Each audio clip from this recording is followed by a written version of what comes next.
Hola con todos, les voy a explicar un poco sobre la civilización, progreso y barbarie. Para poder hablar sobre estos tres términos, su importancia y relevancia dentro de la sociedad de forma individual y en conjunto, es necesario explicar cada uno de estos de forma independiente. El primer término es la civilización. Según la Real Academia de la Lengua Española, se le ha otorgado tres definiciones. La primera es un conjunto de costumbres, saberes y artes propios de una sociedad humana. El segundo, estado de progreso material, social, cultural y político propio de las sociedades más avanzadas. Y el último, es una acción y efecto de civilizar. En conjunto, y como se explica en EcuRed, a la civilización se la conoce como el origen relativamente reciente y avanzado de una sociedad que posee una unidad histórica y cultural, conjunto de costumbres, ideas, creencias y culturas, conocimientos científicos y técnicos que caracterizan a un grupo humano en un momento de su evolución. Este término aparece por primera vez gracias a los enciclopedistas franceses en el siglo XVIII como un concepto contrario a barbarie. Se explica que existían pueblos que podían ser civilizados y pueblos primitivos sin ningún tipo de desarrollo. Por otro lado, en el siglo XIX se habla de civilización como un conjunto de características que posee un grupo o una época. En el texto de Rubén Darío, El triunfo del Calibán, publicado en 2003, se puede notar cómo a través de la narración de experiencias personales es posible hacer una comparación y evidenciar las brechas que existían en diferentes grupos sociales. Citando a Darío, les voy a leer la cita. Y los he visto a esos yanquis en sus abrumadoras ciudades de hierro y piedra, y las horas que entre ellos he vivido las he pasado con una vaga angustia.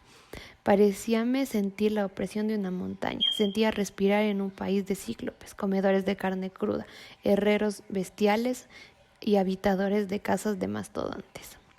El siguiente término que les voy a hablar es barbarie. Según la Real Academia de la Lengua Española, se define como, primero, la falta de cultura o civilidad y segundo, como fiereza y crueldad. Este término se dio lugar en la época romana, en donde clasificaban a quienes vivían fuera de sus dominios como personas sin civilizar.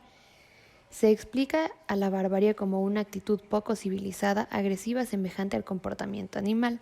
Este ideal se usó durante el colonialismo, cuando las potencias europeas discriminaban a los africanos, asiáticos o indígenas por sus diferentes características étnicas y costumbres, considerándolos como personas inferiores y bárbaras.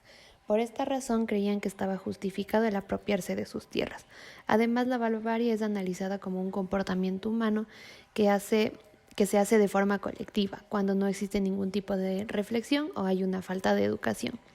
En el libro de Domingo F. Sarmiento titulado Civilización y Barbarie, que fue publicado en 1874, se cuentan las diferencias y discriminación que existía entre grupos españoles e indígenas, haciendo referencia a experiencias personales como en la siguiente cita. El hombre de la ciudad viste el traje europeo, vive de la vida civilizada tal como la conocemos en todas partes. Allí están las leyes, las ideas de progreso, los medios de instrucción, alguna organización municipal, el gobierno regular, etc. Saliendo del recinto de la ciudad todo cambia de aspecto. El hombre del campo lleva otro traje, que llamaré americano por ser común a todos los pueblos. Sus hábitos de vida son diversos, sus necesidades peculiares y limitadas. Parecen dos sociedades distintas, dos pueblos extraños uno del otro.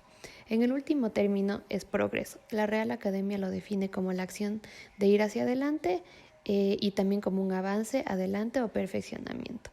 Es considerado como la expresión para el desarrollo humano, en donde se mejoran las condiciones de vida de un grupo o sociedad, logrando crecimientos significativos. Fernando Samela, en su libro Ariel y Arisbe, publicado en 2000, habla sobre el progreso